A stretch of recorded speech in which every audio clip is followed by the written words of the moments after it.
तपाईहरुलाई चाहिँ यस्तो छ नि यस्तो लाइनलाई चाहिँ लामो लाइनलाई चाहिँ एउटा चुच्चोलाई चाहिँ यतानिर गर्दिने त्यसपछि एउटालाई यतानिर त्यसपछि माथिपट्टि लाने माथि हैन अलिकति मुनि गर्नुपर्ने अलिकति मुनि गर्नु त्यसपछि यतानिर यति ठाउँ चाहिँ खाली हुनु पर्यो तपाईलाई छिर्न अनि यसो मिलाउने त्यसपछि माथि गएर अनि त्यसपछि यो लिने यो लिएपछि त्यसपछि यसलाई त्यो चाहिँ किन ओछ्याउनु पर्ने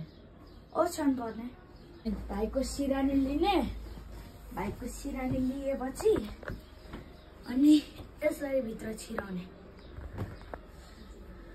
भित्र छिराएपछि अनि यहाँनिर खाल्टो पारिदिनुपर्छ भाइको त्यो चाहिँ के हो यो पर्दैन लाउनु ऊ लगाइसक्यो अनि त्यसपछि सिरानी लिने मम्मीको त्यसपछि यतानिर राखिदिने राति केही परेशानी नै होस् भने राति केही अप्ठ्यारो नहोस् भनेर अनि यता नि राखिदिने मम्मी यताउता फर्किनुहुन्छ भाइ नि अनि आज चाहिँ यति